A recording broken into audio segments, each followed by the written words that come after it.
Persoalannya, apa akan menjadi 3 kontestan, 3 calon presiden, atau hanya 2? Ini kan juga masih variabel.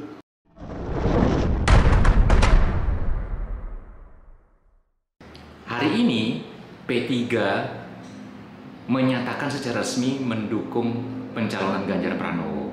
Begitu juga Partai Hanura.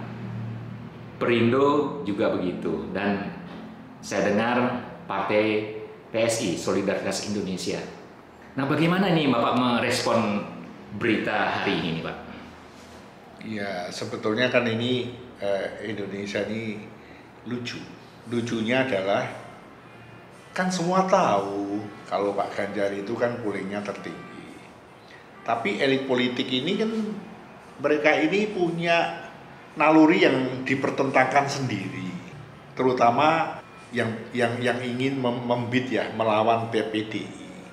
Mudah-mudahan bukan Ganjar deh, mudah-mudahan si Mbak Puan dah yang diajukan sehingga berani kita melawannya, tidak sulit gitu kan. Nah, karena konstelasi seperti itu pada saat diumumkan oleh Bu Mega yang waktunya tidak diduga-duga, waktunya yang gue bilang sangat istimewa, yaitu 21 April hari Kartini, orang juga menduga, wah ini Puan, karena hari wanita loh.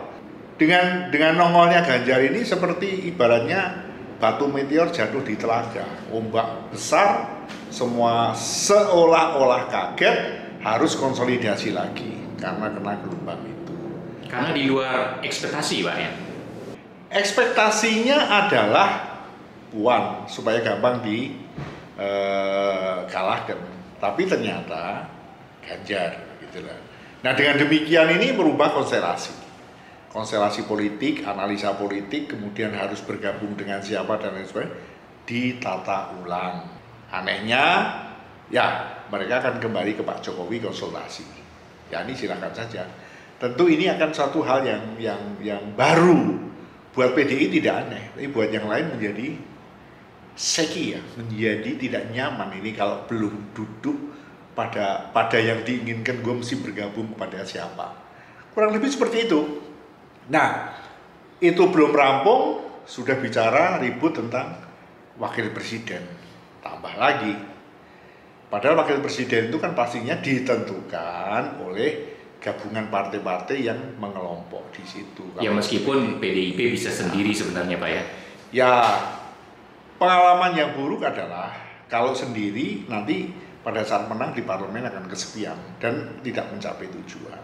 Itu yang menjadi pelajaran buat PDI. Pada saat Jokowi termin pertama, dia pun harus mengajak.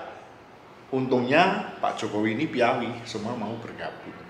Pak Jokowi itu faktual kan sekarang ini seperti ketua umum dari seluruh partai, bukan mengatur, mereka yang datang minta advis. Karena apa? Ini di belakang Jokowi ada relawan yang kekuatannya luar biasa. Sehingga inilah yang diperhitungkan oleh kontestan-kontestan untuk setidaknya minta restu. Padahal buat Pak Jokowi satu, orang yang mau melanjutkan kepemimpinan sebagai presiden adalah yang mau melanjutkan pembangunan. Dan Ganjar menyatakan hanya Ganjar, hanya PDI. Apakah demikian? Nah ini nanti kalau sudah jalan baru ketahuan kan begitu. Ini jadi dagangan nanti di dalam debat presidennya, debat calon presiden akan menjadi suatu adu argumen. Nah sekarang ini kan ada berita pula bahwa dari Sekjen PAN, Edi Suparno mengatakan bahwa Pak Jokowi akan mengundang PAN untuk minum kopi dengan Pak Jokowi. Jadi undangan datang dari Pak Jokowi, partai lain juga akan diundang. Tapi terdengar juga berita bahwa Tantowi Yahya mengatakan bahwa Golkar akan bergabung dengan Gerindra, dalam hal ini Prabowo, karena katanya berasal dari satu rahim. Ini bagaimana Bapak meresponnya, Pak? Ya, kondisi ini akan terus bergusur, ya, saling bergusur, saling mencari tempat seperti segerombolan burung rebutan satu pohon untuk duduk. Ini akan terjadi sampai nanti firm, ya, sudah mau mendaftar. Ini akan terus terjadi. Si Golkar mengklaim katanya satu rahim dengan Gerindra, ya itu mencari reasonnya seperti itu. Kemudian PAN diajak minum kopi, karena PAN memang dari awal sudah mencalonkan Ganjar. Nah, belum yang lain. Nah, partai-partai yang belum di parlemen, Perindo, PSI, mungkin nanti yang lain akan nyusul seperti PBB dan lain sebagainya.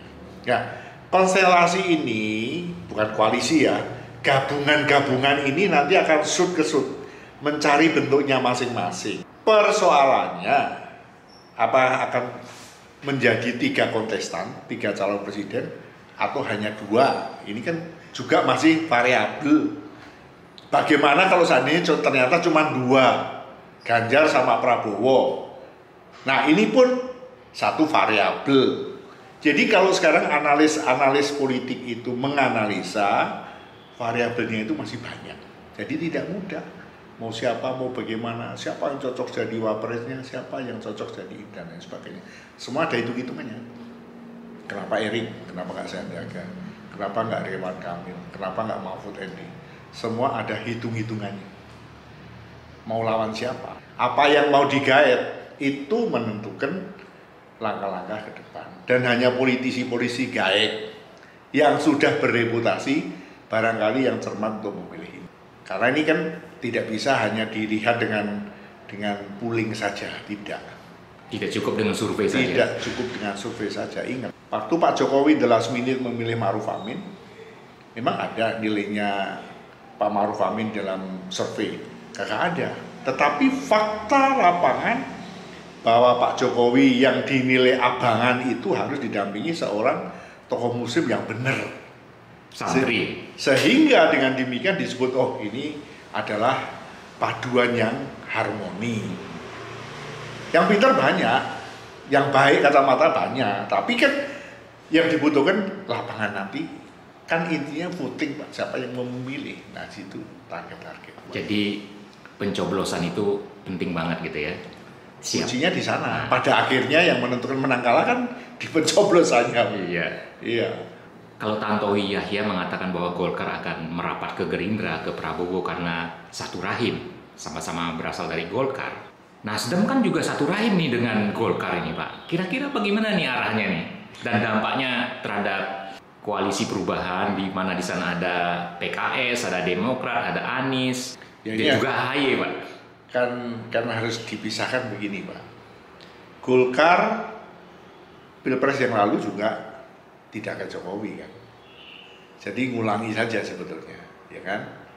Kan banyak partai-partai yang Pilpres yang lalu kan tidak koalisi yang sekarang, beda.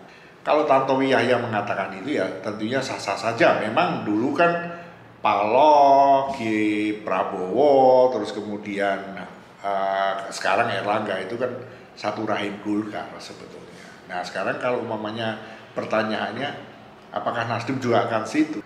Ada pertanyaan lain, emangnya Anies gak jadi? Kan begitu.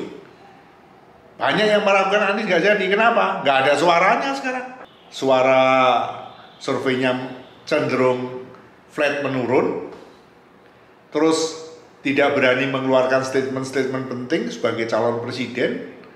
Terus orang bilang, emang masih ada nih calon dari perubahan. Koalisi perubahan.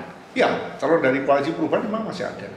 Pertanyaannya seperti itu. Sehingga seolah-olah sekarang ini perangnya itu hanya 2 kubu, kubunya Ganjar sama kubunya Prabowo. Belum nanti kalau the last minute, Golkar mau sendiri aja, mau gandeng Muhaimin jadi wakilnya, Erlangga presidennya, bukan tidak mungkin. Kalau koalisi perubahan bubar, ini akan bisa tetap 3, tapi yang satu adalah Erlangga dengan Muhaimin. Untuk apa? Untuk bargain. Meskipun kalah, udahlah hitungannya pasti kalah. Tapi pada saat kalah nanti kembali ke putaran kedua kan tinggal menawarin, gue mau ditarik yang mana nih? Gue dapat apa nih jatahnya kan? Jatah tentunya mengenai menteri dan lain sebagainya. Itu menarik, Pak. Jadi variabelnya masih banyak. Kalau Anies gogrok nggak jadi, nggak dilanjutin karena Bohirnya merasa nggak yakin menang atau ada kejadian lain, saya kok yakin Erlangga kan jago sendiri sama Muhaimin. Untuk apa? Untuk meningkatkan daya tawar.